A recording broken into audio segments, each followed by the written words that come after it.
recording the class tonight right now. And then you guys would already know at this point that what I do is I post the lecture on Moodle after it's taken place. So you can always go back and watch anything that's of interest to you anytime at your convenience. Okay. All right. So before we do the discussion on the hanging of Louis Riel, let's do just a quick overview of the status assignment.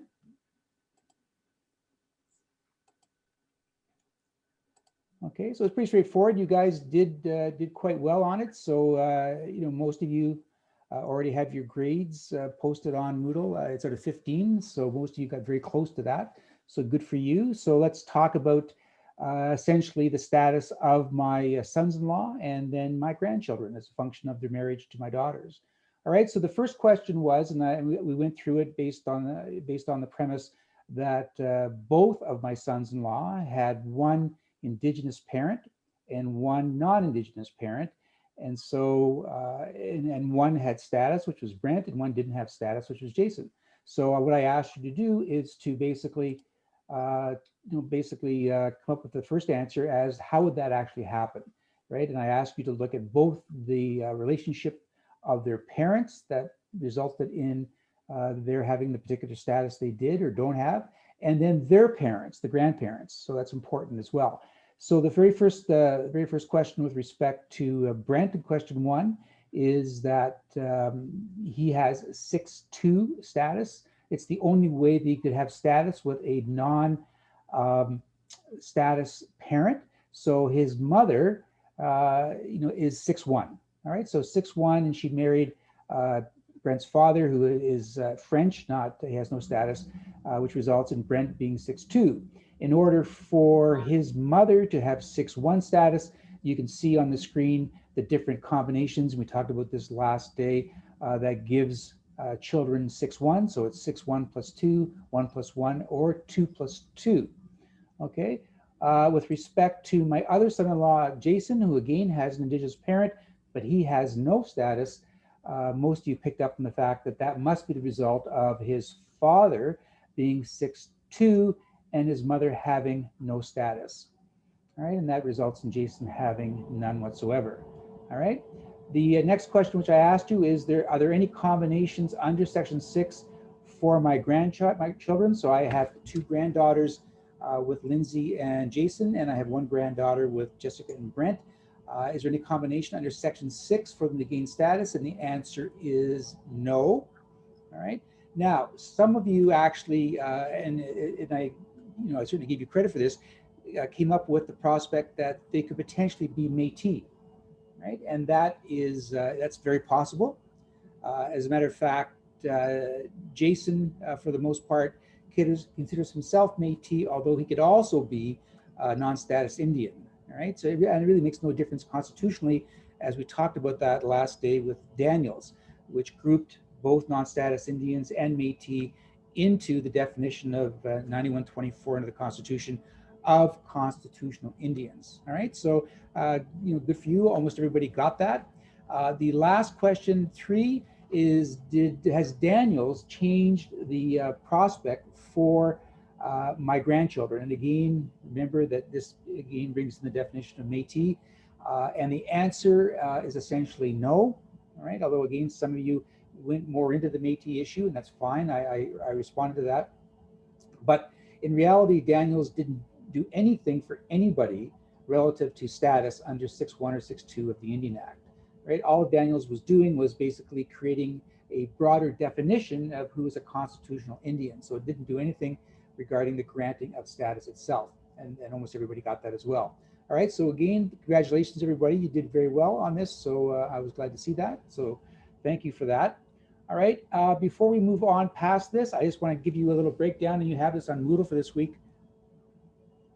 What's happening with the group presentations. So the very specific instructions for the group presentations is on Moodle. So go look at that. It's in this week's group of materials, right? But essentially what I'm asking you to do is to form groups of 5 or 6, right? There's 30 odd students in the class. So, that kind of number makes sense. I don't want to have any more than 5 to 7 groups at the most. Okay, and the group presentations themselves will take place in the last class of the semester, which is in the second week of April this year. All right, and what I'm asking you to do is I want you to pick one of these topics to do your group presentation on, and I can tell you that one group has already responded to me and have chosen criminal justice. Right, so that topic is off the table. So the remaining groups of 5 or 6 are any one of these other topics.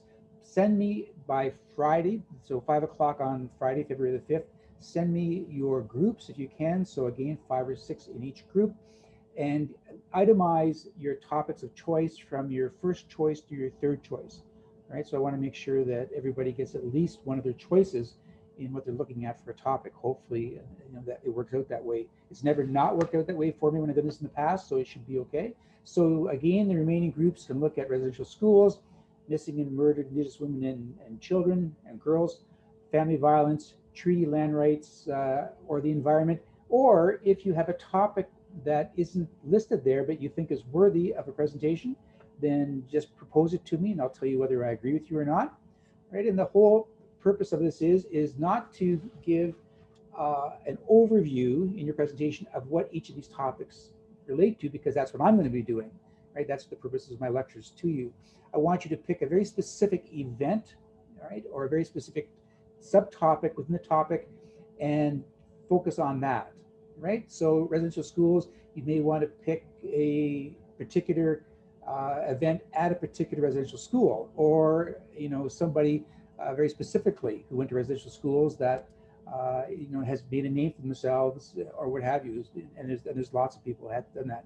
That's the kind of thing I'm looking at, because the whole purpose of it is for you to present to the class, a learning experience, not a repetition of what I've already taught you. Again, this is at the end of the semester, so we will have already covered all these topics. But what you can bring to the class that we wouldn't really actually know in any great detail other than what you present to us. Okay. Anybody have any questions about that? With the groups? So I'm looking for you to put yourselves in groups by Friday. If you don't, I will do that as a function of over the weekend and perhaps some discussion in next Monday's class. So I'll make sure that everybody has a group by this time next week. All right. Again, any questions whatsoever, send me an email and we'll take it from there. All right. So tonight we are dealing with the continuation of the last class, which again is definitions, which is Métis. All right. And we'll deal with that in a second. But before we do that, let's have the discussion on the hanging of Louis Riel. So it's only a 28-minute video. It's certainly not Hollywood quality by any means, but does anybody have anything they want to say by way of discussion on what they saw from that video, and more broadly, perhaps simply what Johnny McDonald did to Riel? Anybody have any comments? Karina? So the video basically outlined the events that occurred during the battles of the Northwest Rebellion, how Louis Riel fought to protect his people from the Canadian government. Karina, can you speak up a little bit? I have a hard time hearing what you're saying. Sorry, it's my computer. Oh, that's good. Thank you. Good. Okay.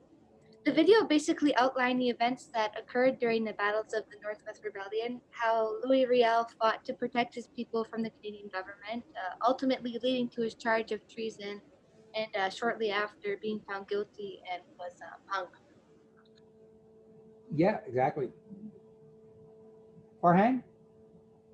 I just was wondering if anybody else noticed this too. I think towards the end of the video, it mentions how Louis Riel was atop his horse in the middle of the battle, holding up a cross, and he also, I'm not sure the exact quote, but some of the things that he said gave the impression that he had this like savior's complex, where he was coming in and trying to like save these people that were like having their rights trampled on, but he was going about it in kind of an awkward way, in my opinion. Yeah, you're absolutely right. He did have, I'm not sure that's the term they use, but you're right, the savior complex. He truly thought he could stand there or sit on his horse the bullets from the RCMP or the Royal Northwest Mounted Police wouldn't touch him. So that's absolutely true. Chelsea. I just wanted to make a comment on that because I actually wrote down, I can't remember a part, I think it was like halfway into the video, the narrator had said that Riel believed that he was a prophet of God, or he was sent by God. Yes, that's true. Which ties into him believing that he wouldn't be harmed in the battle. Lyndon? So I also noticed or observed in the video that he didn't receive a jury of his peers when he did receive a trial. And also, I believe it mentioned in the video that the lawyer tried to play the card of insanity during his case, which I found interesting. Okay, so when you talk about jury of his peers, what does that mean to you? To me, I would say a jury of his peers would be citizens of like similar like demographics, almost like kind of the similar background that he would have. Other Métis? Yeah. Okay, that's a really good point. Thank you for bringing that up, because we're going to talk about this and actually in some detail when we get to the class on criminal justice, because defendants still do not have an opportunity to have people who have the same background as them on juries today, right? So if Louis Riel was being in front of a jury today, right? There are things called peremptory challenges and what have you, but under no circumstances would it guarantee that he could have other persons, men or women, of Métis persuasion on his jury. We'll talk about that when we get to that part of the class. But that's a really good point. Okay. Anybody else have Elizabeth? Do you have your hand up? Yeah, so going off of what Lyndon was saying, I kind of looked into it more. So his lawyer was wanting to plead insanity, and that's what they did in the trial. But during the final statement, Louis Riel actually made a statement saying I'm not insane, and basically shot down the defense that the lawyer was trying to make for him, because he didn't fund his own lawyer. He had I think it said people from Montreal, or it might have been just Quebec generally, were actually funding his lawyer, and they had different beliefs and views than he did. So I also find it kind of interesting that he wasn't able to have his own freedoms with his legal representation. And I'm not sure if that's just something to say about the 1800s, or the fact that Métis were viewed differently in courts of law. It was always a white man's jury and always a white judge. So that's a really interesting point. But I'm just going to digress very, very briefly. I mean, the exact same thing is happening with the impeachment of Donald Trump, the second impeachment. If you were following the news the last few days, his entire legal team has left him, right, with respect to defending him at the impeachment trial, because they do not agree with his defense, right, with the defense he wants to put forward, which is that he wants to perpetuate the fact that the election was stolen from him. So it's kind of a parallel, although he will get a defense, that he will find somebody who will defend him on that basis. I'm sure there's Republican lawyers out there that will do that, but it's kind of the same parallel kind of thing, that you only get the defense that you want, or you only get the defense that's provided to you, right? It's a really interesting point. Anybody else? I don't see any more hands. All right, guys, that's fine. Thank you very much. All right, we'll take it from there. So that wasn't as much discussion as last week, but it totally depends on the content. Louis Riel, just by summing it up, Louis Riel is a martyr to a great degree, and this is what often happens when people are mistreated, and in his case, hung or hanged by Sir John A. Macdonald, right? And again, we're going to see this. I mentioned this quite a bit last week. Macdonald was without a doubt a racist, right? And he had no interest whatsoever in promoting the benefit of Indigenous peoples in Canada, right? While he was taking away their lands, he was destroying their culture with residential schools, right? So we'll keep coming back to that, but there's no question that, Louis Riel was hanged because Sir Johnny Macdonald directed, the powers that be, i.e. the white men sitting in that jury and the court, to in fact find him guilty. And believe me, that kind of thing did take place, right, in the past. It wouldn't happen today, of course, but it certainly did happen 140 years ago. All right, guys, thank you. All right. Okay, so what we're doing tonight, lecture-wise, is we have 3 lectures. We went kind of long last Monday, so I don't think we'll go quite as long tonight. But if we do, then we do. But the 3 lectures, the first one is on the Constitution, right? Which is going to be, there's going to be some repetition from last week, but that's fine. That's just giving you some context for what we're dealing with. The first one's going to be on, I apologize. The first one's going to be on Métis definitions. And we're going to talk about the Powley case in the Supreme Court of Canada. The second lecture will be on the Constitution, and the third will be on human rights. Human rights obviously being incredibly important because it deals with racism, and as we'll see throughout this course, there's a tremendous amount of systemic racism that impacts Indigenous peoples in Canada. So let's do this. All right. So we're going to deal with what the definition of Métis is. Right, and that again comes from the Supreme Court of Canada. We're going to deal with what is the honor of the Crown, which comes from again a case in the Supreme Court dealing with the Manitoba Métis Federation. All right, and Indian status we've already covered, so we won't go back to that again. All right. So Regina and Powley is a decision in 2003 of the Supreme Court of Canada. That's a legal citation for those of you who don't know that. That's what this is, right? So if you wanted to find this case, you would go to any case-based data system. Canly is a free system. It's incredibly well organized and available to everybody at no cost. And all of you would also have access to the library, which would give you access to other databases like LexisNexis and what have you. Or Lexis Advanced is what it's called now. So these are all databases that gives you cases. So you would, in Canly, you would type in, actually you would go to Canada, and then you could actually click on Supreme Court of Canada, and you just typed in the word Powley. This is what would come up, right? So, this is a case, again, this is in Sault Ste. Marie, and I said last week, there's a lot of cases that of importance that come from here, because, we are in the, to a great degree, the center of Indigenous territory, right? We have 2 First Nations reserves on both sides of the city, and we have an incredibly vibrant Métis community to the north of us.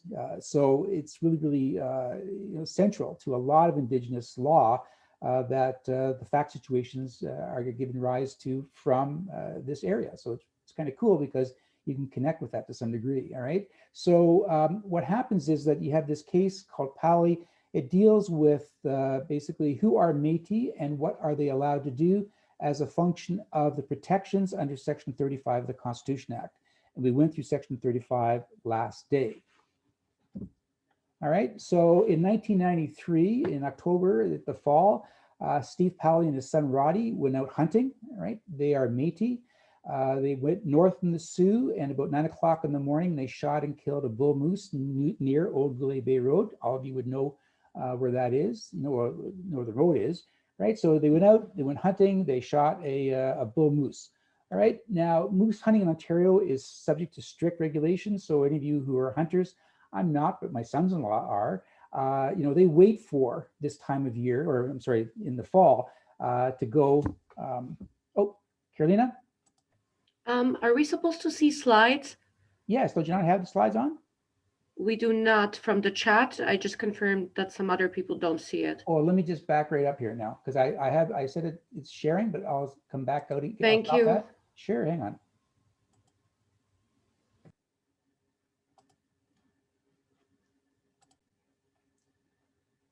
There. Yeah, the slides now, guys? I can see them. Good. Paul, I'm sorry, maybe I left up the last set of slides. I apologize. This is the slides we should be looking at. Right, moose, it says moose hunting in Ontario. So everybody got that? All right, thank you for telling me that. I appreciate that. Okay, so again, moose hunting is highly restricted. It's a lottery to some degree.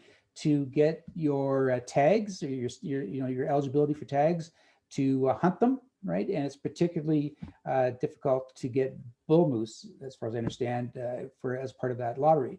But if you want to hunt an adult moose, you have to enter into a lottery system that the Ministry of Natural Resources puts in place. All right. And you get a tag, and it's basically it's there, but it's not to be enforced against status Indians. So again, Indians that have status under 6.1 or 6.2 of the Indian Act, right? And the Ministry of Natural Resources doesn't record whatever harvest of moose or what have you, deer as well, a different week in the fall, but they don't keep track of that because they recognize it as a traditional indigenous habit, basically, or right.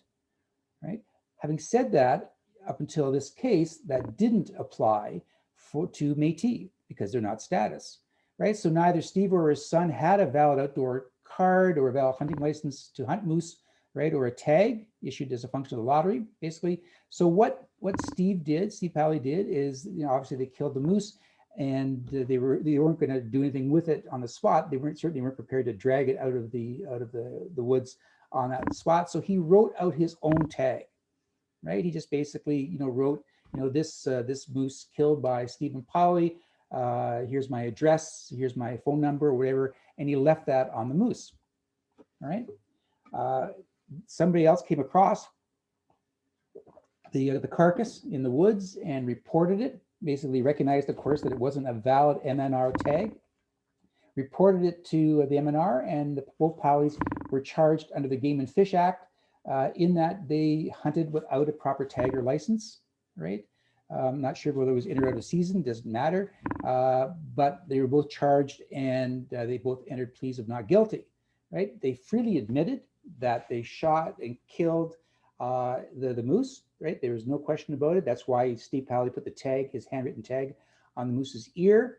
But they argued that because they were Métis, they had an Aboriginal right, again, that's referring to the language in the Constitution, to hunt for food in Sioux City, and the Ontario government did not have the legislative authority to infringe upon what they argued was a constitutional right under Section 35, all right? And so as a function of that, because Ontario denies the existence of any special Métis right to hunt for food, right, then their argument is that the Constitution overrode the Game and Fish Act, right? And here again, we saw this last day, but here it is again. So in Section 35.1, the existing Aboriginal and treaty rights of the Aboriginal peoples of Canada are recognized and affirmed, and Aboriginal peoples in subsection 2 includes Métis.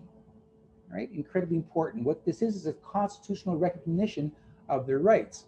So the question is basically, can the Pallies prove to the court, or could they prove to the court, that in fact this was a constitutionally protected right?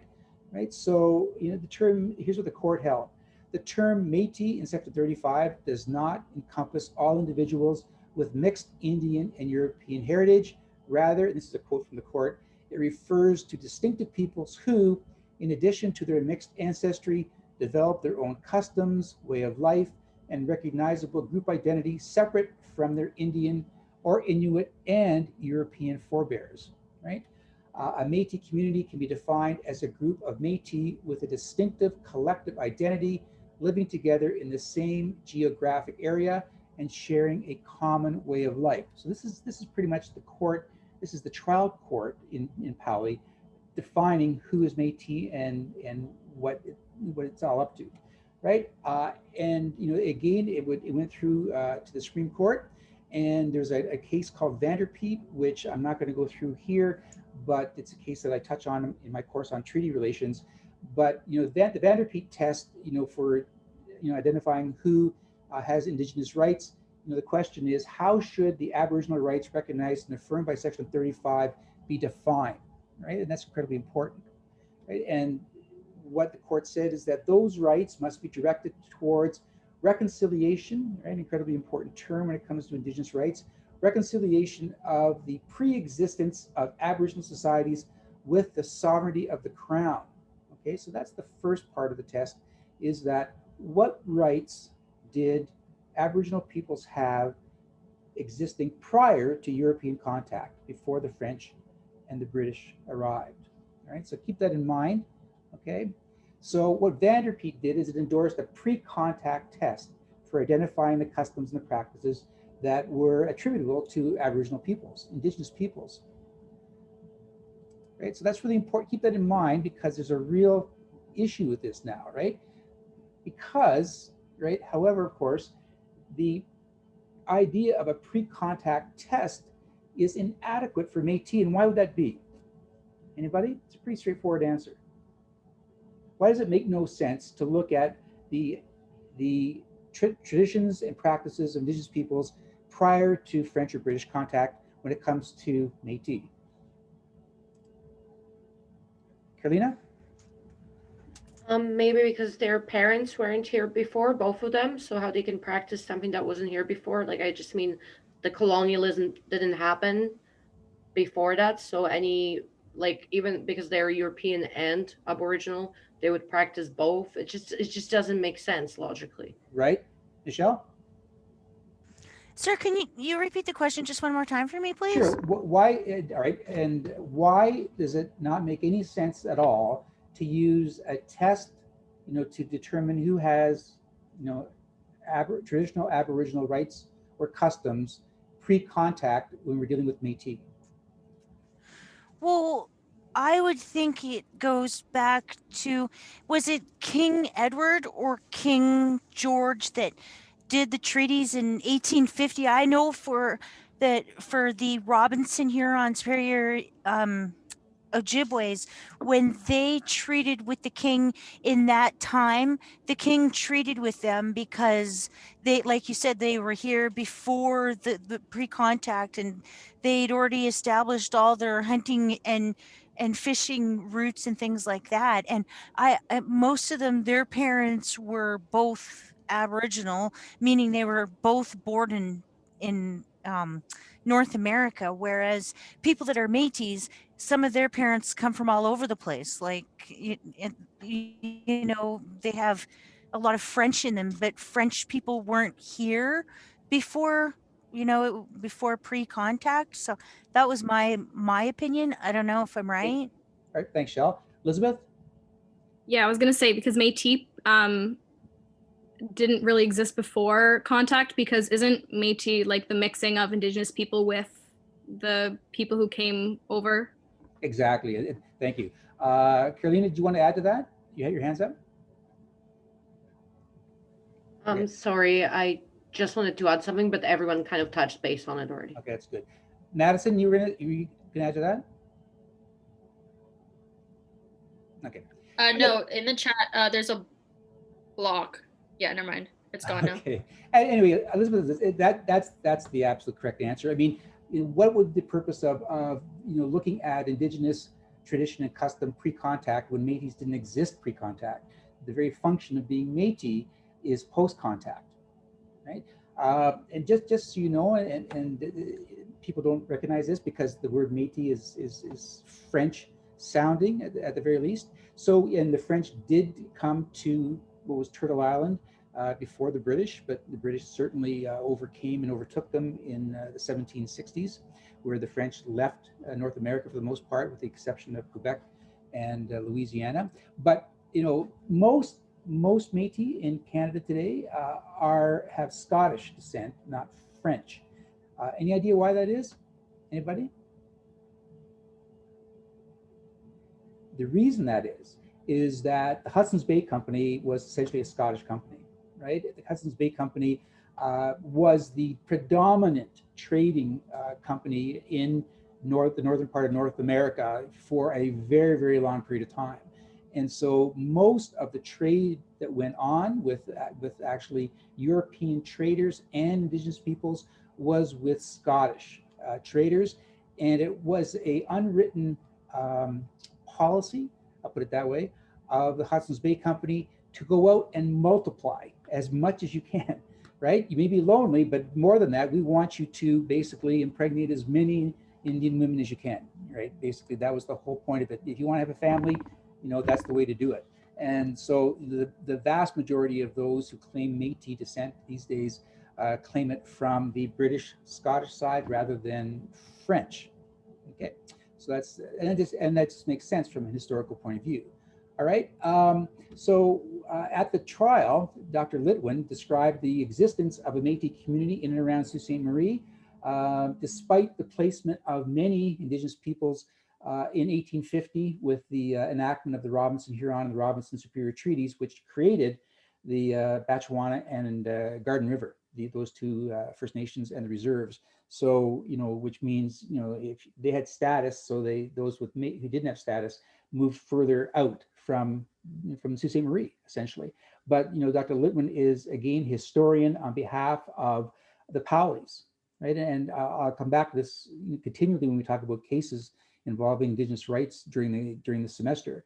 Right? Again, every time Indigenous peoples have to defend themselves, often in cases like this where they've been charged with hunting out of season or doing something that isn't in accordance with white man's law to a great degree, what they have to do is, now we know Métis is post-contact, but if it deals with First Nations or Indigenous peoples who aren't Métis but are claiming a traditional interest and custom, they have to call historians to establish what their practice and customs were prior to contact. Again, the Vanderpeet test, right, which is there for everybody who isn't Métis. So, that's an enormous amount of effort and expense in, again, having historians basically tell the court, this is what existed 300 years ago, right? And again, as I said last week, history is subjective, not objective. So, every time a historian, for instance, in Powley, they had Dr. Letwin, who testified on his behalf, or on both of their behalves. You had, again, another historian representing the Ministry of Natural Resources on behalf of the province of Ontario, who would have given a different accounting of history.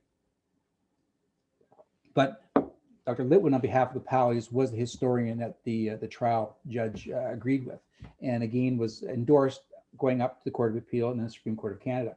So here's what was said. The Métis continued to live in the Sault Ste. Marie region. Some drifted into Indian reserves, which had been set up by the 1850 treaty. Sault Ste. Marie is Robinson-Huron treaty. Others lived in areas outside of town or in back concessions. The Métis continued to live in much the same manner as they had in the past, fishing, hunting, trapping, and harvesting other resources for their livelihood. So what the historian is saying is that, notwithstanding, the Robinson-Huron Treaty and those who went to reserves and what have you, the Métis existed, right? They existed and historically existed from whenever they came to be a people themselves after contact, and they continuously existed in and around the Sault Ste. Marie area. And they would have had evidence that, in fact, hunting moose was a common practice of the Métis people, right? There are three broad factors that basically go to Métis identity for the purposes of Section 35. They're called self-identification, ancestral connection, and community acceptance. And these three are incredibly important to keep in mind, right? So first, somebody who says, who asserts themselves as Métis must self-identify as such. Okay, so just to give you some context, let's go back to my granddaughters. All right, so none of my granddaughters, my three granddaughters from the two marriages, are Indigenous or have status under the Indian Act. All right, so and at the best, they could potentially argue they're non-status Indians, but they're best shot at being Indigenous. And this is really important for their future because it's, at some point in the not too distant future, there will be an amalgamation of rights across the board for all Indigenous peoples under Section 35 of the Constitution. That's not here yet, but it will be. That's something that Justin Trudeau has promised will happen. He hasn't necessarily kept his promises in that regard, but the Assembly of First Nations and all other Indigenous groups in the country are pretty determined to see that it happens. So if my granddaughters wanted to assert that they're Indigenous, they'd have to use Section 35. They'd probably have to argue they're Métis. In order to be successful, however, in doing that, first off, when they're of age, right, they have to self-identify as Métis. That's a pretty easy thing to do. You could do that. I could do that. Anybody could do that, right? But that's just not going to get you all the way there. Second, however, they have to present evidence of an ancestral connection to a Métis community. All right, so as it turns out, my son-in-law Brent, who is from Botswana, doesn't have an ancestral connection to a Métis community. He has an ancestral connection to a First Nation, right? So his daughter, Brielle, she's out of the running for this particular definition. However, my other son-in-law, Jason, whose father is 6'2", does identify with the Algonquin Nation, as does his father, actually. So, he doesn't identify with the First Nation. He identifies himself as part of the Algonquin Métis Nation. And so my son-in-law does that. So his daughters, right, have that ancestral connection because through their parent and grandparent, right? That doesn't require, as you guys can all appreciate this now because we've drilled down into this. It doesn't require blood quantum, right? So being Métis is not a blood quantum thing. That's only a status thing, right? So it has nothing to do with blood quantum, just has to do with ancestral connection. Okay. Oh, Michelle, you raised your hand? Yeah, I have a question. What you were saying that Justin Trudeau wants to make everybody the same, like the Métis and the status and the Inuit and things like that. Well, how would that work with regards to, like, say, the Jay Treaty? You know, the Jay Treaty with status Indians, they don't have borders. So if anybody living in Sault Ste. Marie, they can go back and forth to Sault Ste. Marie, Michigan, anytime they want. You can work over there, live over there. If you're from Botswana, or if you're from a surrounding First Nation with a status card, everybody knows this. So if you don't have that, would you, if you were a Métis, would you be able to say claim the Jay Treaty going across to the customs with the I customs? doubt it. Recognize a Métis? I doubt the Jay Treaty would do that. You can't change the terms of the treaty. The treaty's 250 years old. And we'll talk about this near the end of the class, but near the end of the semester. But Section 35 of the Constitution, it's considered to be what's called an open box, and it's an open box in which all Indigenous issues are going to be put into. And most importantly, what it's going to do is it at some point, and it requires the federal government and all provincial and territorial governments to agree to this. What it's going to do is it's going to create a system of self-governance for everybody who's Indigenous. Okay, so it's going to replace the Indian Act. That's the ultimate goal, is to get rid of this anachronistic, incredibly racist piece of legislation that's been in place since 1876. So for almost 150 years, 145 years it's been in place. So that's what Section 35 is going to do. Again, whether Trudeau can do that he's not gonna be able to do it in his current government. It's a minority government. He doesn't have a majority to carry this forward. There will be an election. Some people think it's going to be this spring, and I would be surprised because Trudeau has a fairly decent popularity rate at this stage as a function of how he's handled the pandemic. Some say he's done well, some don't think so, but his popularity is more than 50% on a personal basis. So the thing that all you guys in Poly know this probably as well as I do, there's a real prospect of that. So if he gets a majority government, that's the only way he'd have the power to do what he's promised to do in Section 35, and that's not going to happen until after another election. Okay. All right. So back to this. So all right. So you have to self-identify, right? You have to have an ancestral connection. Ancestral connection can simply be you can marry into a family and have an ancestral connection, right? So that's again nothing to do with blood quantum, right? But thirdly, and most importantly, and this is where you basically meet the test, you have to be recognized and accepted by a modern Métis community as being one of its members. All right, so again, my granddaughters, this is during the Ottawa Valley, by the way, and it makes sense because we're talking Algonquin. So yeah, they can self-identify and they do have an ancestral connection through their father and their grandfather. And so what they would need is the Algonquin Nation to recognize them as being one of them, right? If that can happen, right, then they're going to be Indigenous for the purposes of Section 35. My one granddaughter's 11, the other one's 9 at this stage of the game. So they'll probably be adults by the time it really means anything to them. Now, my youngest granddaughter, the one whose father, Brent, is part of Botswana, Again, she doesn't have the prospect of being a Métis because there's no ancestral connection, but she does have a really good shot of being non-Indigenous, defined as non-Indigenous, right? Because her father is First Nation with status. There you go. So I'm just trying to give you this context to keep it in mind, but it's really important because, you know, everything we talk about whose rights are whose and how they got those rights really does depend upon where they fit into the definitional chain of being Indigenous. Okay, so indicia of community acceptance will include things like participating in community activities, testimony from other members of the Métis Nation about their connection to the community and culture. And verifying that membership is crucial. Nobody can be determined to be Métis unless that verification takes place, right? So they have to have that and the ancestral connection, all right? So the conclusion of that is that members of the Métis community in and around the Sioux do have an Aboriginal right to hunt for food under Section 35. So that's what the Supreme Court decided based upon the evidence given at trial and the most particularly the evidence of Dr. Luton, right? So they basically said, the Supreme Court basically said that those three tests are what we will rely upon as the test for being Métis. And if you meet one of those tests, and both Stephen and Roddy Powley met those tests easily, you know, they do belong to the Métis community north of the Sioux, right? Then the evidence was that, again, hunting moose was a traditional custom of the Métis Nation. So in fact, it was ruled that they do not have to get a tag or participate in the lottery with the Ministry of Natural Resources. Okay, we'll come across a lot of those kind of things, you know, going through the semester. All right. The second case we're going to talk about is a case in 2013, the Manitoba Métis Federation versus Canada. Manitoba Métis, to a great degree, had an original connection with Louis Riel, so that's kind of important to remember.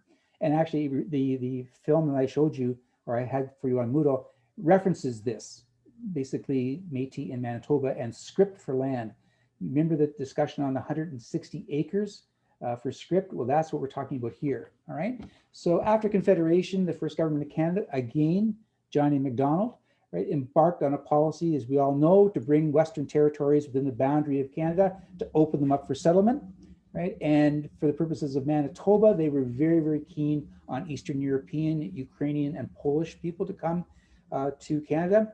The French-speaking Roman Catholic Métis in around the Winnipeg area at the time, they dominated the Red River settlement, a very big settlement outside of Winnipeg, right? And they were alarmed, obviously, after Confederation, because they had nothing to do with Confederation, right? And there weren't any Indigenous peoples who were consulted in 1867 about creating this new country. Again, as I mentioned last day, they weren't consulted about becoming, the wards of the federal government under 9124, right? Nobody came to them and said, hey, you know what, we're creating a new country, and between the provinces and the federal government, we're gonna put you into into the corner with the federal government. They're gonna have sole responsibility for you. Nobody had that conversation with anybody who's Indigenous. It just took place in the white man's world. But, it wasn't hard to see that, 1867, a new country is formed, they're gonna build a railway, they're gonna industrialize. It wasn't hard to see that, the white men were coming, right? They were already in the four provinces of what was Nova Scotia, New Brunswick, Quebec, and Ontario. They're in the Atlantic provinces, PEI and what have you with New Brunswick, Nova Scotia. And now it's time to move west. And the first place to go west from Ontario, Manitoba, right?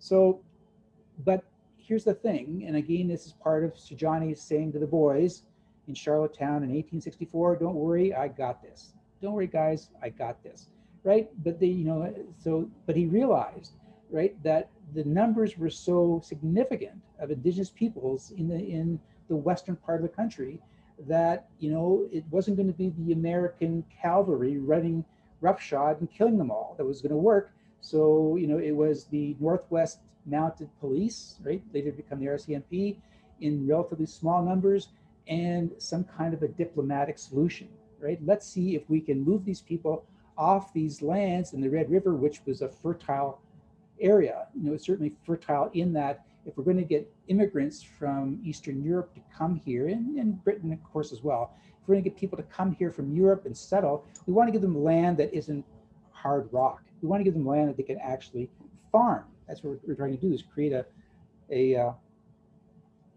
a whole new country of farmers, and as a function of that, consumers for everybody back in the East, all right? So what they agreed to, and again, this was in the video, they agreed to become part of Canada, and Canada agreed to give 1.4 million acres to the Métis, specifically to the Métis children, and that's set out in Section 31 of what's the Manitoba Act, which is the legislation that actually created the province of Manitoba, right? So land was set aside, right? And this is, shortly after 1867, it was set aside, but it didn't take place. The actual transfer of the lands didn't take place. There were bureaucracies to deal with. The white men weren't in any hurry to give these savage children, right, any right to land. Interestingly, though, the concept of giving Indigenous peoples land was really quite unique, right? Because, the treaty making process, which has been in place for 150 years prior to Confederation, right, and still takes place today, but the whole concept of treaty making, i.e. creating those 631 or 34 First Nation reserves we have in Canada, was not the process of giving anybody land. It was a process of taking away land, taking away Indigenous lands and putting the First Nations peoples on reserve with the right not to own it, but only to possess it, to occupy it. And that is exactly the way every reserve in Canada is established, giving First Nations only the right to live there like tenants, more or less. That's exactly what it is, actually, and not owners. Why do you think that they gave the Métis an interest in land itself, and actually, or a promise of ownership? Anybody have any idea why?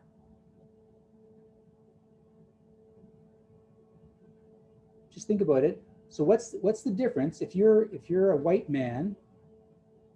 Almost all men, all the politicians were men, so it's not a sexist remark. If you're a white man in 1867 and you have political power, right, and you're trying to deal with a bunch of people, right, that aren't white as you are, that are Indigenous, but they're not the same as the ones you're dealing with treaties, right? They're different. Why are they different? Well, they're different because, oh, Rish, oh, you're in the class. Why are they different? What was if you're a white man, 1867? Oh, if you're a white man in 1867, and you're looking at somebody who is Métis, remember it's half-breed is what they refer to, and somebody who is fully Indigenous, a full breed, right? If you're looking at those two, 150 years ago, what would you think more about somebody than the other? Any ideas? Abby? Because they had European blood that they'd maybe like align more with your views, and that it'd be better for you to start families and stuff with them. Excellent. Thank you. That's exactly right. If you're, 150 years ago, if you're looking at somebody who has European blood, some Indigenous blood, but European blood being white, and somebody who is ostensibly not white, although we know that there weren't any Indigenous peoples in Canada at Confederation that didn't have some white blood in them. But fundamentally, you're an Indian and you're a half-breed, as in you're half us, you're half white. So, they decided to, in fact, give the ownership of land to these Indigenous peoples because they were partially white, right? Incredibly racist, but it's exactly what happened. All right. So the land was set aside, but a lot of bureaucracy, a lot of disputes internally, what have you. And what ended up happening is in the interim between promising to give them this land and actually the Métis people saying, hey, we really want this land, the government of Manitoba and the federal government basically granted most of the lands to white settlers. Right? The lands that was set aside, the 1.4 million acres, were given away in the same size plots, 160 acres, which is slightly less than what a standard farm is. A traditional family farm in Canada is 200 acres. It used to be, not anymore. It just doesn't exist anymore to a great degree, but that's what it was. And they chose 160 acres. I don't know how that came up with that number, but they did. And that's what they were going to do. But they gave that to settlers now from, UK and a lot from Eastern Europe, right? So what happened is that, in fact, when the Métis, showed up and said, wait a minute, what are you doing? How can you be doing this to us? I mean, this is promised to us.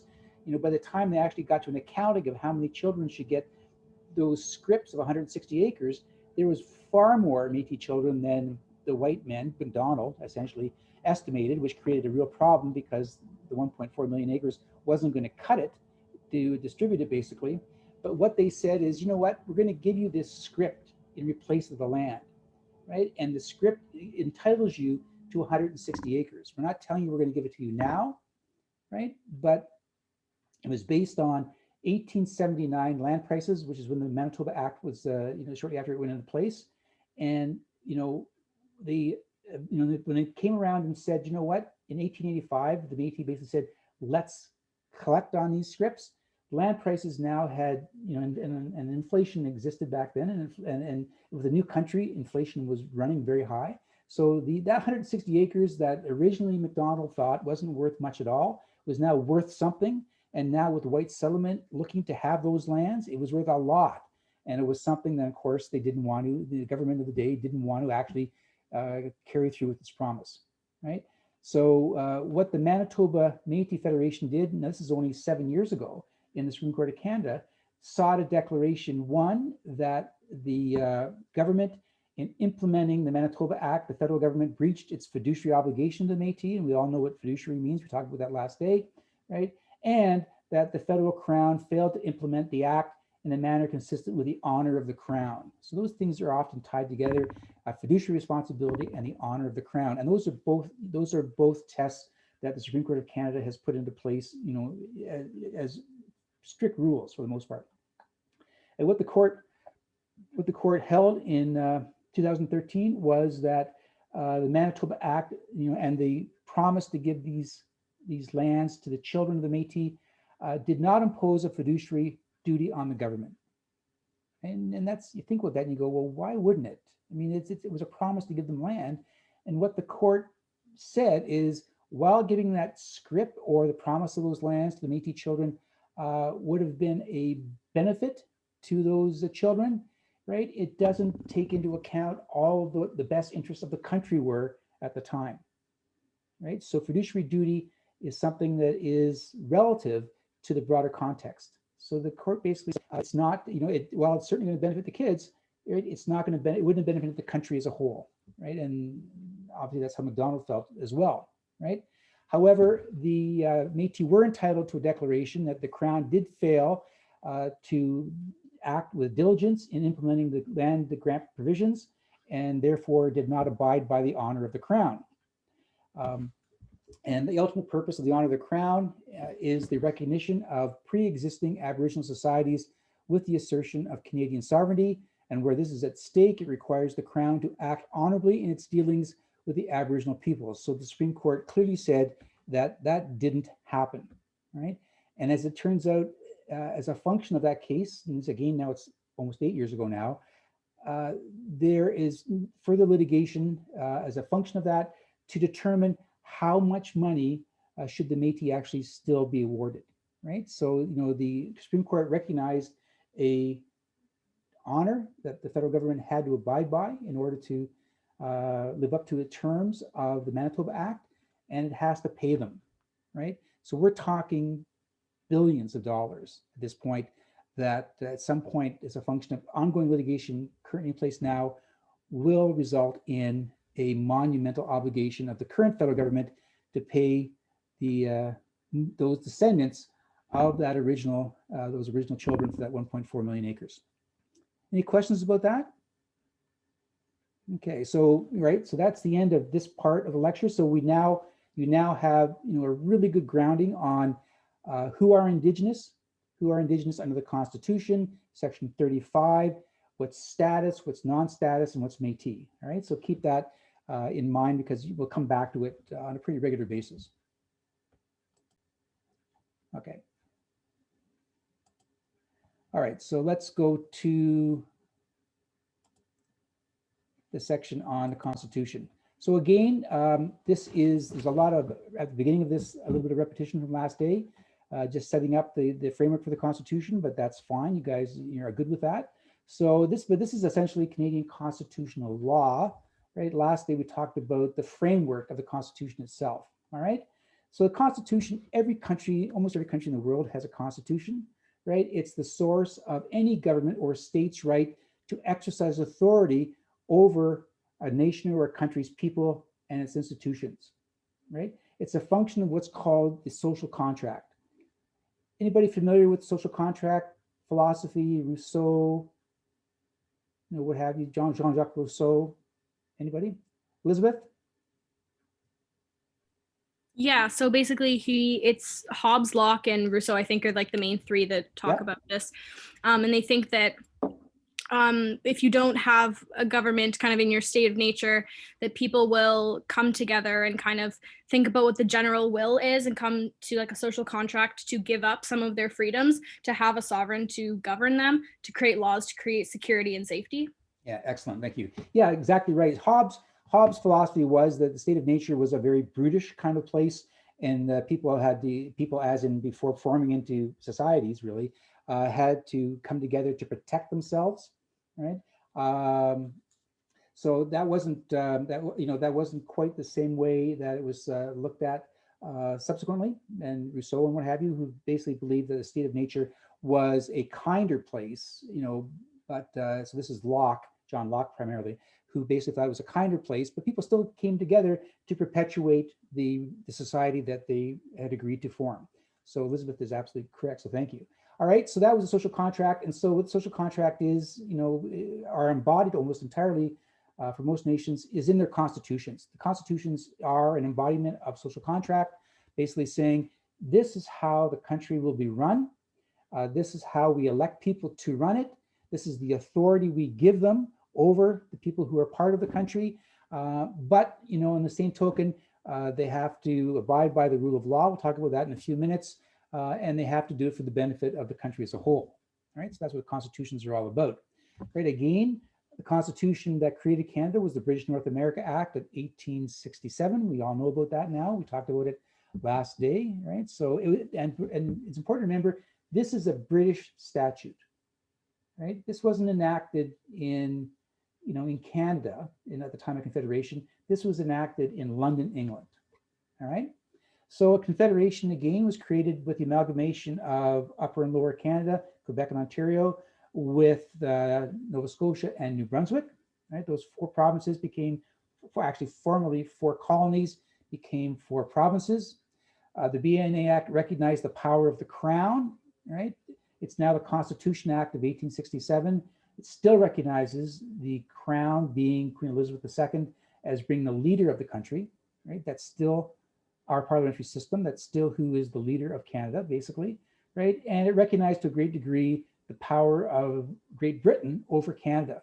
And that's not something that it would be necessarily an unusual thing to think of, because, everybody who was part of the first Parliament of Canada were either of British descent or British or French Canadian, right? So, they didn't have to go too far afield to rely upon going back to Great Britain, right?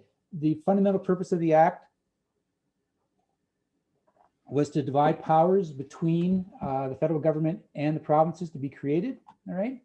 Again, the prime motivation was commerce, to make money fundamentally for the boys back in the industrialized provinces by creating this whole new farming community going out west that would become consumers for whatever products they had to sell to a great degree, all right? Again, MacDonald promised to build a railway from coast to coast. That was an incentive for everybody to join Confederation, to tie the country together. And it was really showing the provincial leaders, again, Ontario, Quebec, and the Maritimes, showing them that, in fact, there is a plan to create this new country, right? We're just not talking about it. We're actually going to do it, right? While the business of Confederation, again, was creating this new market and making money, the provinces were still left with their own culture, ethnic and language differences, and they could keep those as part of their provincial powers within their own boundaries, right? There was no common system of law established for Canada in 1867. What was established was what was already existing, which was the law of England. So, in the BNA Act 1867, it recognized that The English common law, hopefully most of you know what that is, was the law of the country with the exception of Quebec.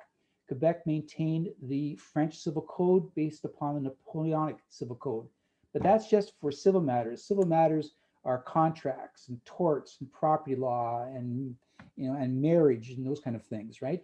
That's civil law, right? So again, all of Canada is subject to the English common law, still is, for civil matters, but Quebec has the Napoleonic Code, the French Civil Code for its civil matters. The other kind of law that is dominant in Canada is criminal law, and criminal law is a federal jurisdiction fundamentally under, again, Section 91 of the Constitution Act, and it's federal across all provinces and territories, including Quebec.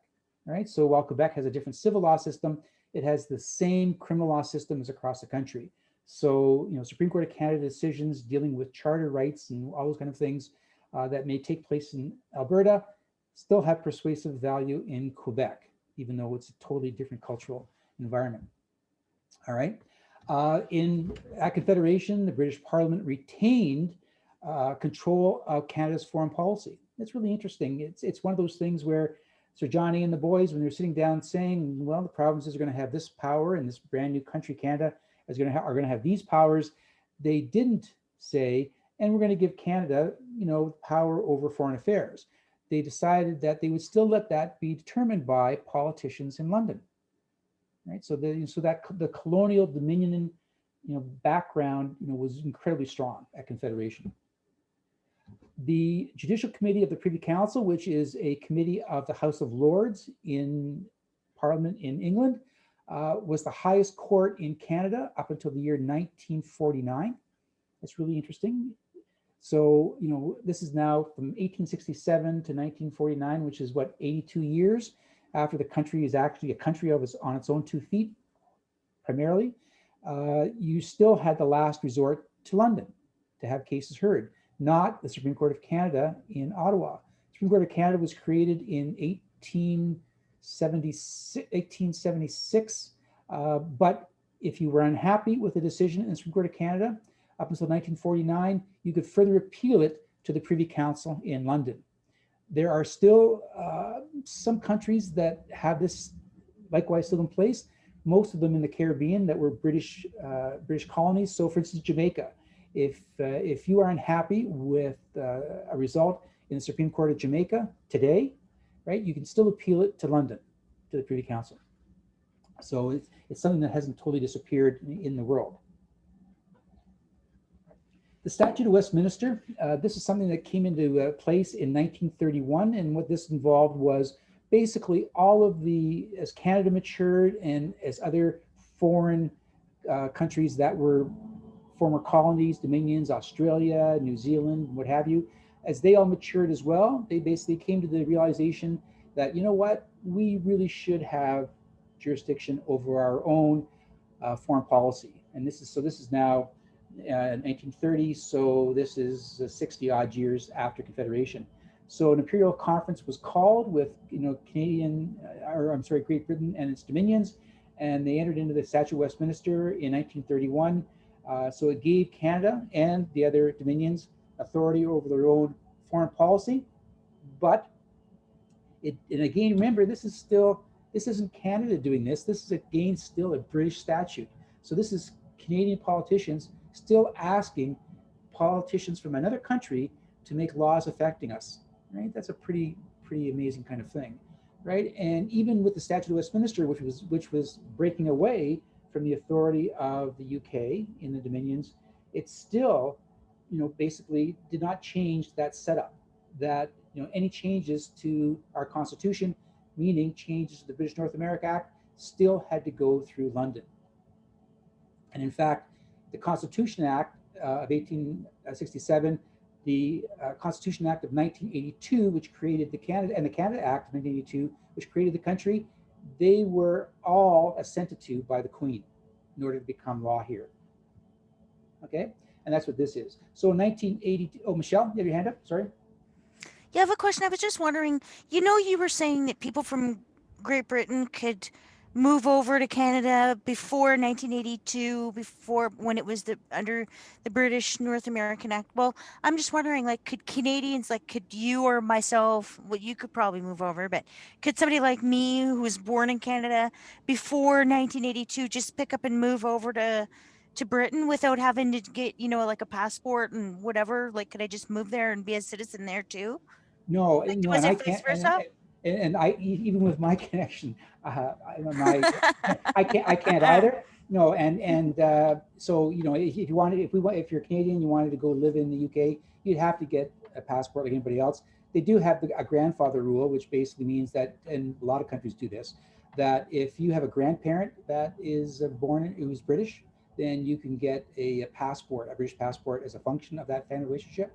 Now in Canada, up until about 30, 40 years ago, if you were British, you could automatically get Canadian citizenship, right? So we provided that for a very, very long period of time, but they didn't reciprocate. Okay, so 82, basically we become a country by virtue of the Canada Act, and again, the British North America Act of 1867 was renamed the Constitution Act of 1867. Some of you mentioned that in your status responses, so that was great. Thank you for that, right? So that was 1982, and what happened in 1982 was that, and again, Pierre Trudeau, Justin's father, was the prime minister. He was prime minister prime minister of the country for quite a long time. He was prime minister from 1967, 68 to 1979. He lost an election. The Conservative Party came to power under Joe Clark. He was only prime minister for 9 months because he was stupid, essentially, and lost an election after only a number of months because he wanted to raise the price of gas by 18 cents a gallon. And that's why he lost. And so Trudeau came back into power, and was in power until 1984. All right. So having said that, but what happened in 1982 is that everybody came together, trying to create, basically repatriate the Constitution. Oh, Jeannie, your hand's up. Hi, actually it's Ava. I'm on my mom's lap. All right, Ava, okay. I was just about Justin Trudeau. I just wanted to point out the fact that he actually started a massive deficit when he did the things that he did. Not that obviously our own, constitutional rights as Canada, as a country of its own, is not important. But I did want to point out the fact that he is a majority or a big reason for why we started with the deficit and debt that we are in today. And you said Justin, did you mean Pierre? Yeah, Pierre, sorry. You're right. You're right. And that's not unusual for a liberal democracy. I was just pointing out the fact that it almost started with him, and that Justin seems to almost be following in his footsteps of spending. Mind you, Pierre actually did things that were good for the country, and Justin's obviously not making the same positive impact that his father did. So true, he's not his father, and we'll talk about that. All right, thanks, Eva, appreciate that. So, all right, so what happened in 1982 was that everybody agreed with a new constitution. The real stumbling block for agreement was the charter. Pierre didn't actually want a charter to begin with, but the provinces did, and they eventually convinced Jean Chrétien, his Minister of Justice, later Prime Minister Chrétien, to go along with the charter, and so Pierre agreed to it. They didn't, however, get René Lévesque, the Premier of Quebec, on side. They didn't actually. They came together all together to put this deal together, and didn't even invite Lévesque into the meeting. It's called the Night of the Long Knives. And so when Canada became a country in 1982 as a function of and the Queen came here, it was in April of 1982 and sat outside, outside Parliament, and had the signing ceremony. And again, she's signing there not only as the Queen in Canada's Constitution, but on behalf of the British Parliament as well. So when all it took place without the cooperation or the involvement of Quebec. And that was a really big thing. René Lévesque was furious, just absolutely furious that this had taken place, right? So what happens is that when you get to 1984, you have Trudeau steps down. Pierre Trudeau steps down.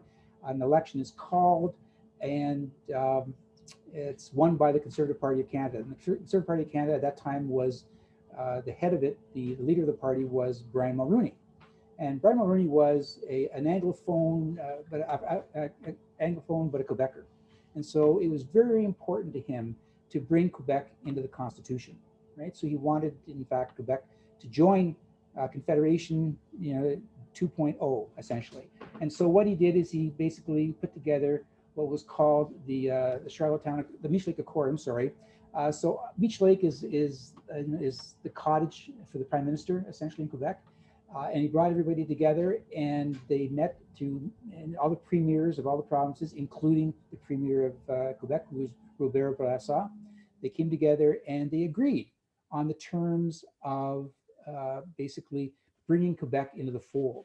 All right, so amending the Constitution, which is a pretty big deal, right? So the Meech Lake Accord was entered into by everybody, right? And the deal with it is that in order for it to be accepted, Mulroney and the premiers decided that it had to be ratified or agreed to basically unanimously by every member of every provincial assembly in the country. So you guys would all know that not only do we have Parliament in Ottawa, which has 338 members, right?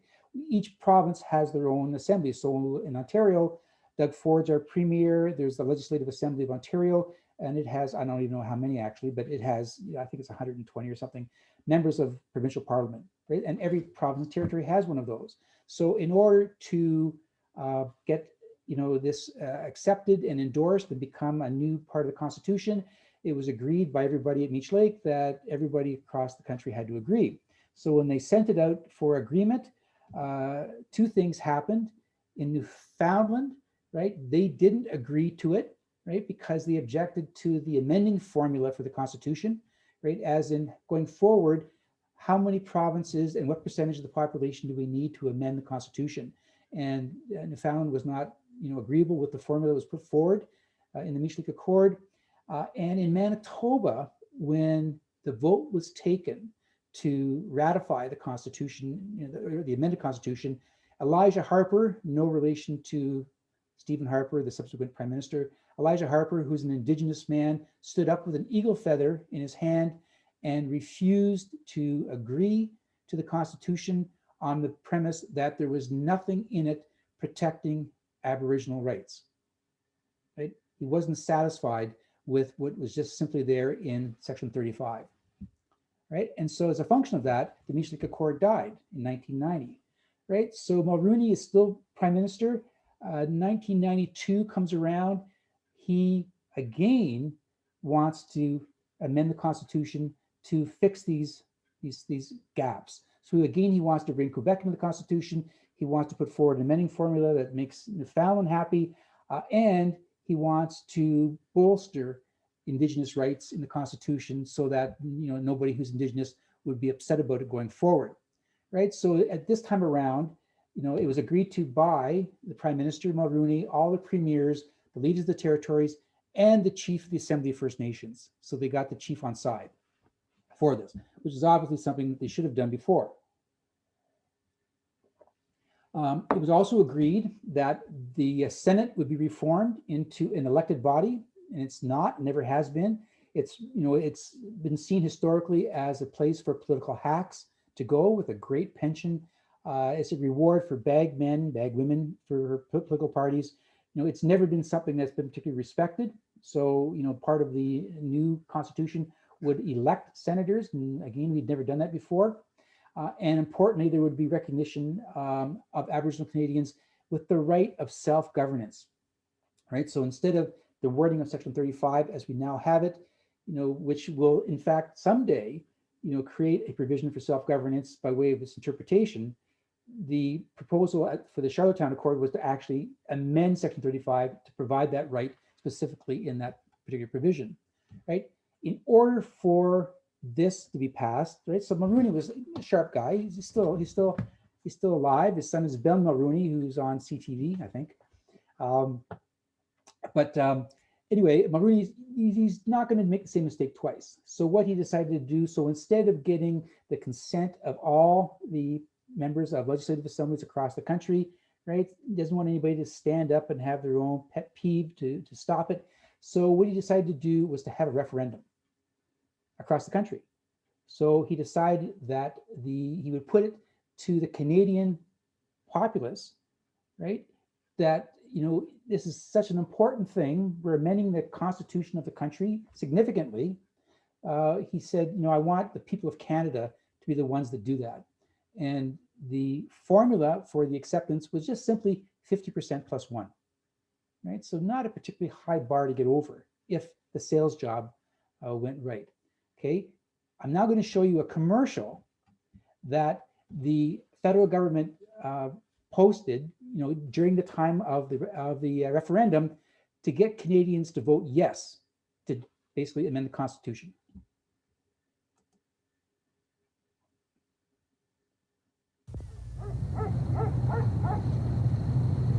Yes.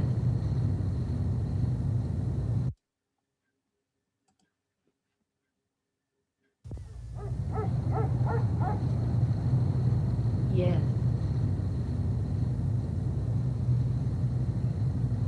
Yes. Oh, yes. Mm, yes. Yes. Oh, yes. Yes. Oh, yes. Yes. Yes. Yes. Oh, yes. Great. And as it turns out, the answer was no, right? 54% of the population voted no, notwithstanding the cheesy commercial. And as a function of that, there has never been a constitutional amendment to the Constitution. It's still the same to a great degree as it was in 1982. All right, these are the important principles in the Constitution. So we'll go through these. We have what's called a responsible government versus a representative government. Anybody know what a representative government is to a great degree? Some provincial governments are representative. British Columbia, for instance, is. Okay.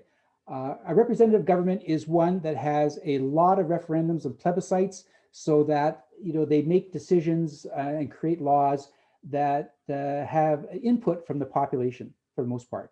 So the government represents, to as much a degree as they can, the will of the people. Responsible governments, which is what the Canadian government is a government where we elect members of parliament to go to Ottawa to represent us. We expect them to be responsible to us in that we believe, we're voting for them because they belong to a certain party anyway, but we expect them to be responsible, to vote in a responsible fashion. So for the most part, we would accept what they decide to do, but we don't, by way of a representative government, insist on what they say. We leave it up to them to make that decision, right? So that's part of our Canadian Constitution. Supremacy of Parliament, right? And this only has one proviso, and I'll get to that in a few minutes. But the way the Constitution is drafted, that the federal Parliament has the supreme power to make law in Canada, and all citizens are subject to that law, right? Based on the mandate we give to our federal politicians to govern us, right? That's called supremacy of Parliament. There's only one exception to that, and we'll get to that, all right? Canadian government recognizes that the executive power rests in the monarchy. So again, for the federal government, it's the Queen, represented in Canada by the Governor General. Anybody know who's our current Governor General? She's been in the, well, she actually she just resigned. Anybody know who it is? Michelle? Julie Payette, Yeah. a former astronaut. That's right. And why did she resign? Because they said she was harassing people in the office workplace. She yelled at people. She screamed at them. She even hit some people. So she's resigned, and as her chief of staff, this is a monumental example of poor judgment on Pierre Trudeau's behalf. Before he appointed Payette, it was David Johnston who Harper appointed. He was there for 7 years, did a really great job. They didn't do any vetting for Payette. I understand what happened is that Sophie, Justin's wife, said that she'd be a great choice. She's a woman, right? And women representation by Justin is incredibly important, as it should be. She's a woman and she has that sex appeal of being an astronaut.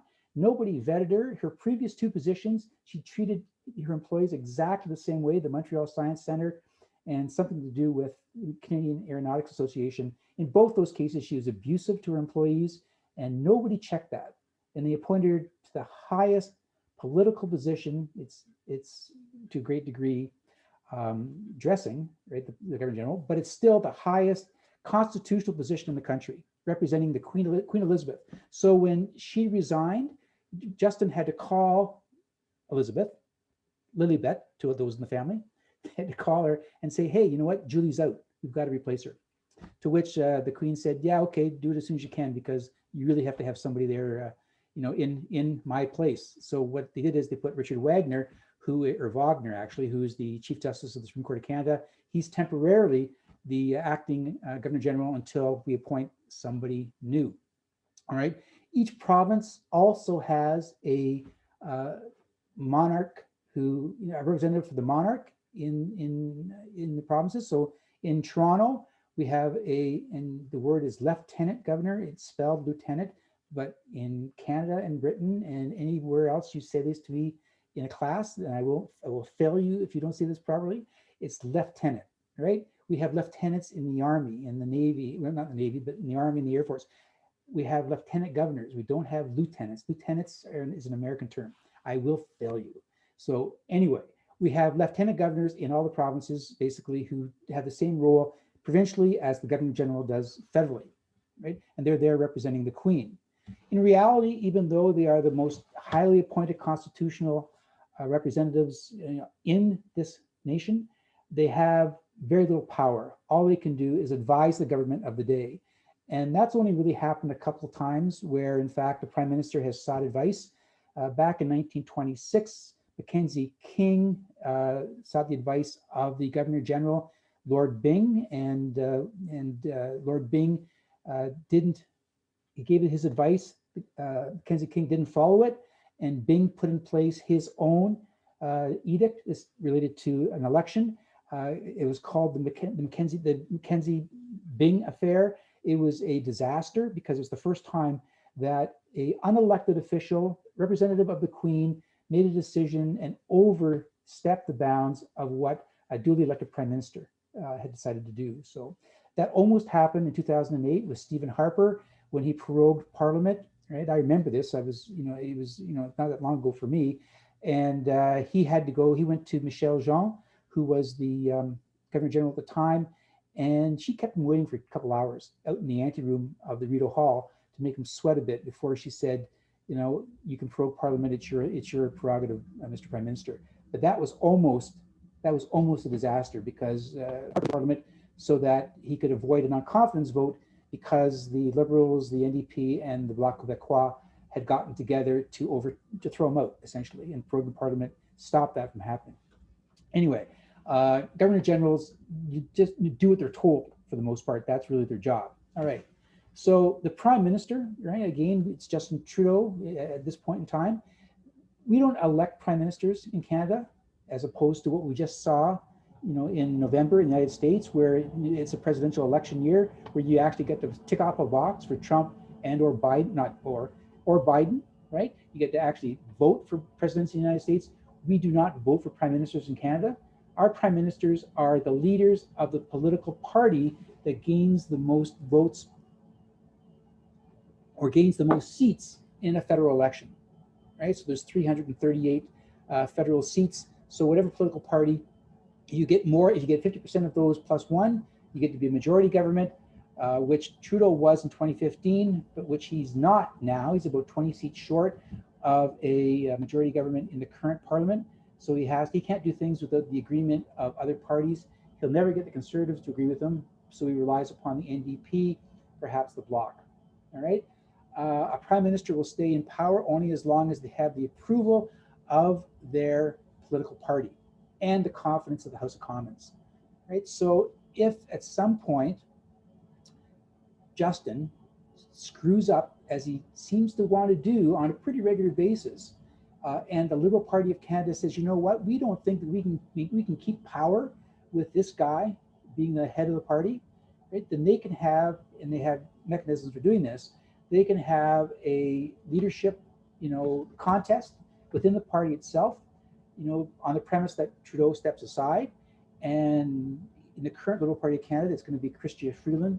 She's the Deputy Prime Minister, but she's also the smartest cookie on the block in the party these days. But they could throw out Justin. This is all internal. This has nothing to do with political elections. This is all internal within the party. They could throw Justin out the window, bring Chrystia Freeland or whomever into that position, and if it is Freeland, she will automatically become the Prime Minister of Canada. So I'm sure most of you knew that, but that's the way it works. All right. A government can come down if there's a non-confidence vote, which means that the majority of Parliament, again, this is only going to happen if there's a minority Parliament. So the Liberals don't have 50% plus one. So in Canada, right today, if the Conservatives, the NDP, and the Bloc Québécois all got together and said, and it almost always happens with legislation that is a budget, dealing with money, right? So if the next federal budget that comes down the pipe by Trudeau, which is going to be a disaster because, as just said a few minutes ago, he has put us into a deficit that we'll never climb out of. Not in my lifetime, maybe yours, but it's unbelievable. And everybody understands that it's a pandemic, and he's spending what he thinks he has to do to keep businesses from collapsing, people from being unemployed and without any recourse, all those kind of things that are legitimate purposes, plus the billions he's spending on vaccines, which isn't going that well. But anyway, if the next budget he brings down, says that there's going to be a $5 trillion deficit, it's not anywhere near that. But if that's what it said it's going to be, chances are highly likely that every other member of the federal government in the Conservatives, NDP, or Bloc Québécois would vote against it. And that would mean that more than half of members of Parliament brought a vote of non-confidence against the government, and it would fall, which means then that Justin has to go to the Governor General, whoever that will be, hopefully within another week or so we'll know, and basically say, I don't have the confidence in the House, we need to have an election. And the Governor General will call the election. All right? The cabinet, right, our Constitution makes no mention of the existence of the Prime Minister. There's nothing in the Constitution that says we have to have a Prime Minister, and there's nothing in the Constitution that says there has to be a cabinet. Anybody want to tell us what the cabinet is? Hopefully you know this. Anybody? What's the cabinet? It's an assembly of between 20 and 30. It's usually MPs, doesn't have to be an MP, but it usually is, of MPs who are basically given cabinet portfolios, which makes them the head of the various departments we have. So we have a cabinet minister who is the head of the financial services, who's the attorney general, who is the head of Indigenous services, right? All the departments that we have, we have 32 major departments that run the government. It has a cabinet minister at the head of it. So what happens is that when Justin calls cabinet meetings, they all come together, and they're basically the same as a board of directors for a company. That's essentially what they do, right? The departments themselves have a deputy minister, which is a career bureaucrat who's been a public servant forever, and they effectively run the departments. And the cabinet ministers, they have political input into those departments. All right. Okay. House of Commons, right? So it's made up of 338 federal electoral districts. Prior to 2015, there was only 308, if I recall correctly. So Harper increased the number of electoral districts based upon the distribution of population in the country, right? So that's how many people, men and women, are elected to Parliament every time there's a federal election, that go to Ottawa and sit in Parliament to make decisions that they have power to under Section 91 of the Constitution to deal with, right? The Constitution requires an election every 5 years, so nobody can stay in power forever. There is a fixed election law. It's a statute, not part of the Constitution, that says that there should be an election every 4 years, but that's totally subject to the Prime Minister's discretion. So again, as I said earlier, if Trudeau calls an election this spring because he thinks he has a really good shot while his popularity is still above 50 to form a majority government, right? He's not, the last election was in 2019, October 2019. He's not waiting till 2023 based on this 4-year period of time in legislation to call another election. He's calling it, a year and a half into his mandate, and he has that discretion to do that. All right. Okay, the Senate, we have a bicameral parliament, so we have the House of Commons Then we have the Senate above them. Again, the Senate is not elected. They're appointed by the government in power. Justin Trudeau was one of the first things he did, basically said, I will not appoint any new Liberal senators. So everybody he appoints now becomes an independent senator. He was trying to, and nobody really gave him any credit for this, but he was trying to depoliticize the Senate. And now, as it turns out, the majority of senators are now independent. They don't belong to any political party, although there still are some older senators who are Liberal senators. There are some Conservative senators. There aren't any NDP senators. They've never had any power, right? So they're either Liberal or Conservative. Okay, but most senators now are independent. Again, they aren't elected. They're not going to be elected for the foreseeable future. So that provision in the Charlottetown Accord never became law. People didn't say yes to that, right? So it's what it is as of 1867, right? Okay, the legislative process. This is the process to create law. And as you guys can all appreciate, what I'm doing, for you here is just giving you all the framework for what we're going to be understanding for the rest of the semester. But it's important you understand this so you know how laws are created and who has the authority to enact them and deal with them. Okay, so importantly for legislative process, and this is constitutionalized in the charter, actually in the preamble, is that we have what's called the rule of law. And it's a basic constitutional principle that sets out that although Parliament is supreme, right, those who are associated with Parliament cannot act arbitrarily, right? That's an important part of the rule of law. Rule of law also says that any laws that Canadians are subject to must be made known public, okay, and they are, right? Even though you may not know where to find them, they are public. It's much easier now that they're all digitized because they openly come up on the Government of Canada website, right? And it requires Parliament to make the laws known, and they have to follow them.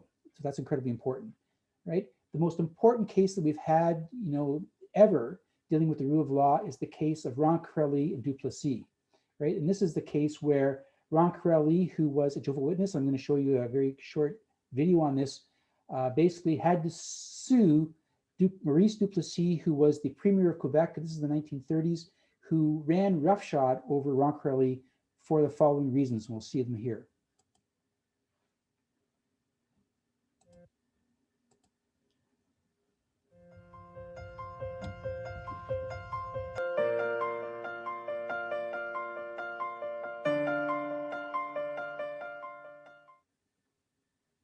Roncarelli was a successful Montreal restaurant owner and practicing Jehovah's Witness.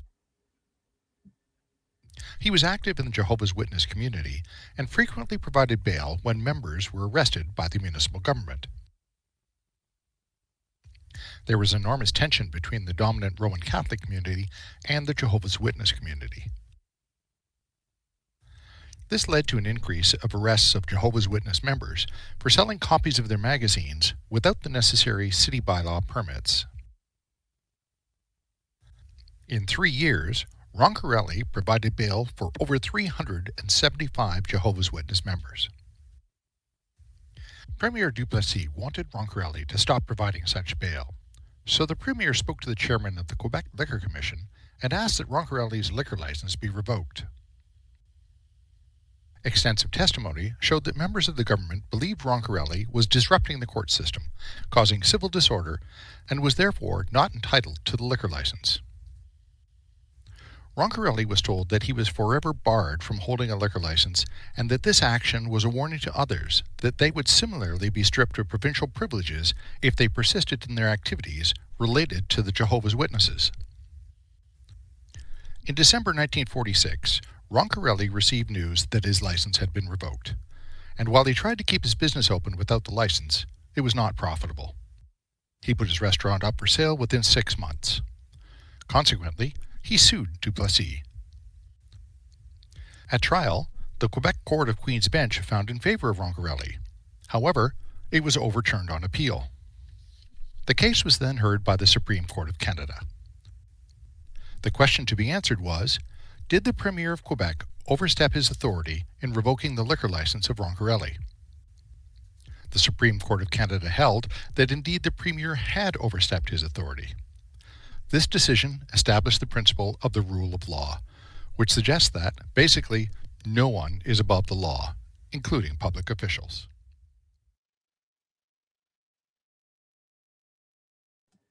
All right, and that's an incredibly famous case. Everybody knows that when they deal with the rule of law. The sad thing about all that is that it usually takes 7 or 8 years from the time you start a lawsuit to get it to the Supreme Court of Canada, and because you have to go through a trial division, you have to go through a provincial court of appeal, and then the Supreme Court. And because it takes so long, what happened for Ron Corelli was that he essentially died before the decision of the Supreme Court was announced, and he saw no benefit from that. Right? And Duplessis, who was a bully to a great degree, had the last laugh. He successfully, stopped him from assisting all those Jehovah's Witnesses, right, and put him out of business and destroyed him. So anyway, sometimes even the best results legally don't end up being the results you'd want to see personally. Okay, so let's go back to the Constitution Act, 1867, formerly the BNA Act. So as we all know, Section 91 declares that the federal government has the power to make laws. That's their authority. But importantly, and this is probably the most important part of Section 91, that the federal government has the power to make laws for what's called peace, order, and good government, right? So that's really a catch-all for doing anything for the benefit of the country, right? It's that particular provision that allows for emergency situations such as war or catastrophe. So it was put into place certainly during the Second World War, right? I'm not so sure with the first, probably in the first, but definitely the Second World War. And it was also put into place, as late as the 1970s with the implementation of what's called the War Measures Act, right? And that's used particularly with respect to terrorism. Now, everybody in the class knows all about terrorism. It's obviously been, in the news and been a dominant thing in the news since 9/11, the Twin Towers in 2001.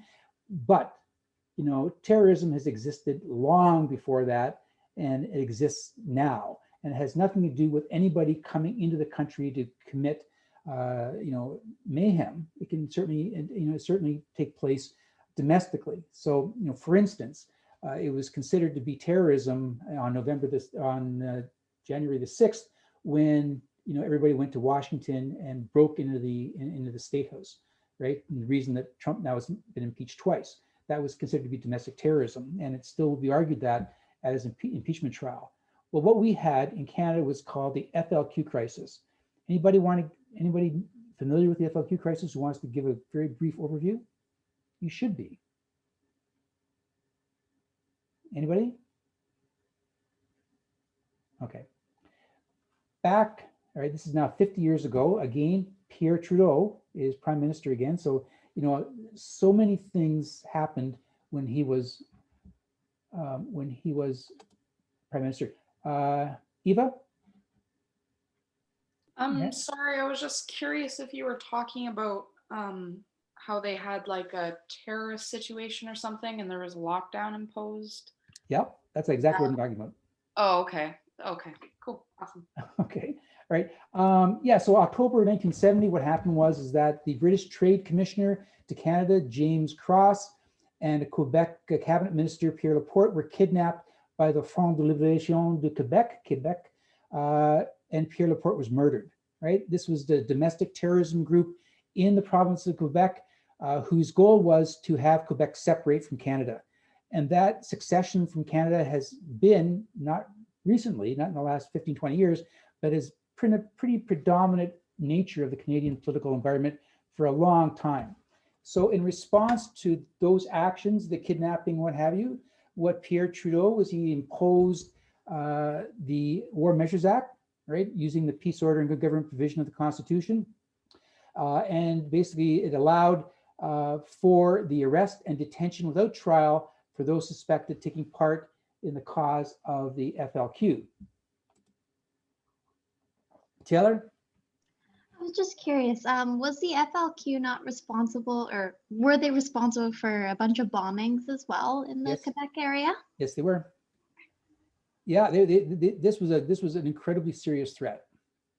Okay, so what I'm going to do is I'm going to show you a 7-minute clip. This is a dialogue of Pierre Trudeau on the steps of Parliament, and he's been stopped by a reporter asking him basically, how do you justify the War Measures Act? how do you justify essentially a police state to a great degree?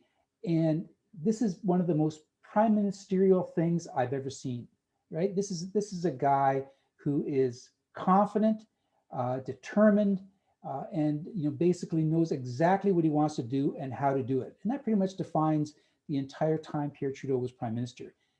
Justin is not his father, right? We can talk about that all day long. But let's watch this. This is called the "Just Watch Me" clip, and it's incredibly famous.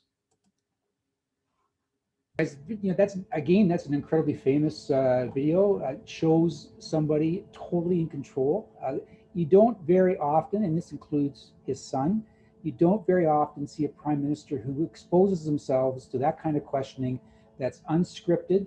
He has no idea what the questions are going to be. He has no idea what the argument going forward is going to be that he's being asked to respond to, and yet he does it. He did it well. He did it clearly. There's nobody who watched this, and this is now 50 years ago, but there's nobody who watched that who did not feel that they had some measure of security in the country of Canada in the face of domestic terrorism. So anyway, okay, guys, so there's about 20 more slides dealing with the Constitution. I want to go through them because it gets to the Charter, and I want to cover that tonight.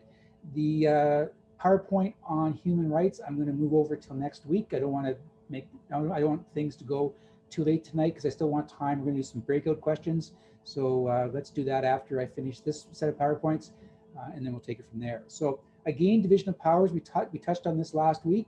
Division of powers, section 91, is what, again, Johnny and the boys decided in 1864. Going forward from there to 1867, they decided that everything that the federal government, this brand new country, was going to be responsible for would be in section 91 of the BNA Act, now the Constitution Act, and the provinces would have those powers set out in section 92. All right, the courts. So as a function of that, the federal government has the authority to make appointments to the Federal Court of Canada. We talked about this last day. That's a court that deals with actions against the federal government. The Supreme Court of Canada is a federal court as well. So the appointments to it are made by the federal government. They're actually made by the Prime Minister. So what happens is that if you are going to be asked to sit on the Supreme Court of Canada, and I know two people personally, one is a classmate of mine and one I worked with back in the day when I was a research student. So what happens is if you are going to be tapped to sit on the Supreme Court, the Prime Minister calls you. Nobody less than the Prime Minister calls you and says, Mr. Brown, there's an opening on the Supreme Court, as you well know, are you prepared to sit?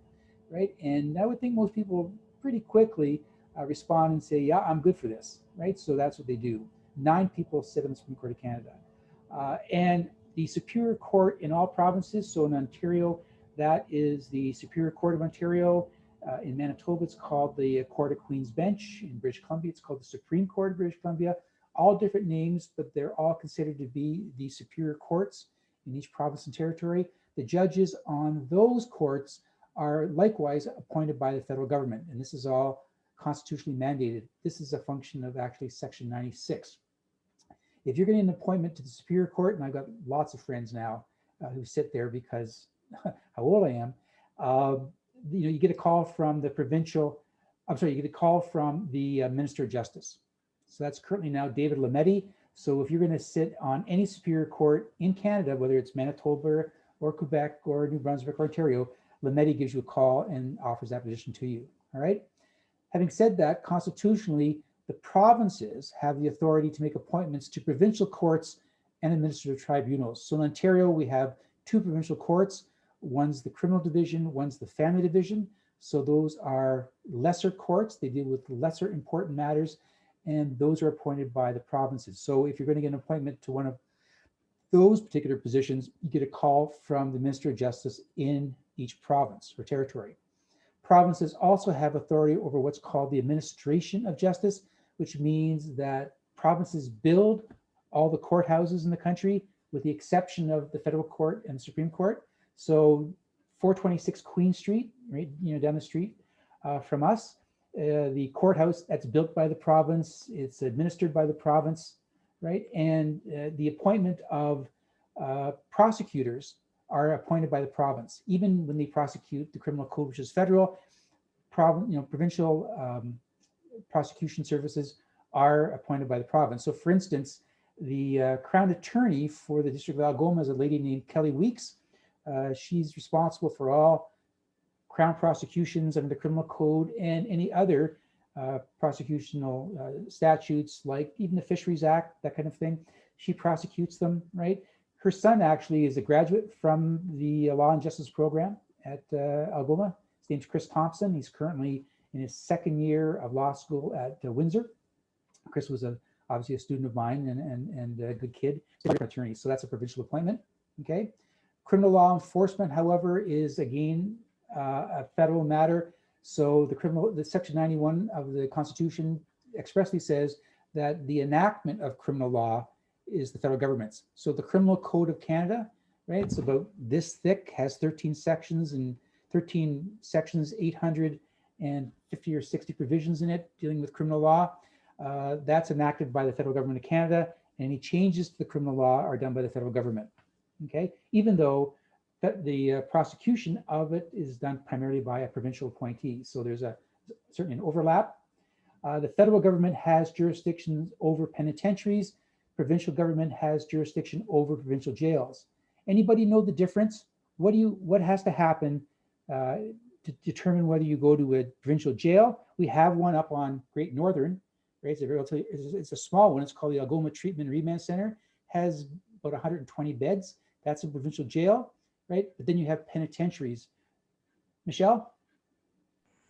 To go to the provincial jail, you have to do crime that you get 2 years less a day for. And if to go to the federal penitentiaries, usually indictable crime like murder or what have you, and that's 2 years more than Yeah, over. excellent. That's absolutely right. So, when it comes, everything other than sentencing, bail, when you're waiting for bail or you're waiting for your trial, all those kind of things, you're going to be in a provincial jail.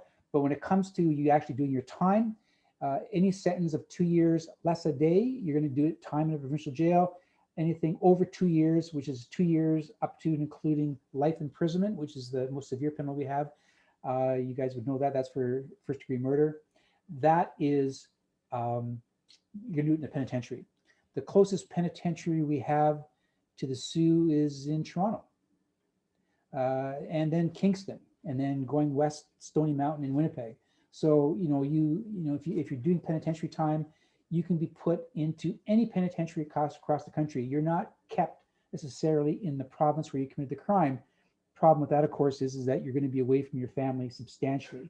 So the opportunity to visit is highly, highly removed from the prospects of that kind of interaction if you're in a federal pen. Okay.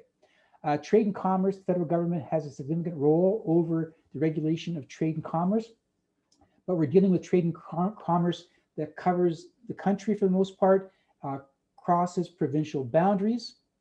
Okay, and if you think about it today, what businesses today, don't cross boundaries? Very, very little. But remember back in 1867, when you had these 4 colonies, almost all of their business was within their own provinces. So giving the federal government trade and commerce powers when it crosses boundaries back in 1867 wasn't such a big deal, right? But 155 years later, now it is a big deal, all right? The sale of grain, that should say oil, broadcast, radio and television, internet, even though they didn't exist in 1867, but communications of that nature, that's federal. That's why we have the CRTC, which regulates Rogers and Telus and Bell and what they can do and what they can do with the internet and cable. That's a federal responsibility, right? Provincial things dealing with commerce are within their own boundaries, and it includes things like newspapers. So again, even though newspapers today, like the National Post or the Globe Mail, are national in scope, it's still a provincial responsibility because almost every newspaper in 1867 was a local one, right? The theater, now we have, or used to have theaters you can go to and watch a movie in, not so much these days, but back then there was live theater and they were considered to be of a local nature. So the province has jurisdiction over those, and the film industry, right? It was, again, they didn't have films in 1867, but that evolved into being a provincial responsibility because it was seen to be of a cultural kind of basis, which makes it more local, all right? Transportation, again, Section 91 gives the federal government jurisdiction over big things that the Fathers of the Confederation recognized were big things like shipping and railways. Telegraphs we don't have anymore, but again, internet and what have you. Those are federal. Again, they cross boundaries. Things that don't cross boundaries are provincial. So a trucking company that goes from Ontario to Manitoba, there's lots of them do that, or further west or further east, they're covered under federal jurisdiction. But if they do most of their business within Ontario, they are under provincial jurisdiction. All right, treaties. All right, so remember again, Statute of Westminster.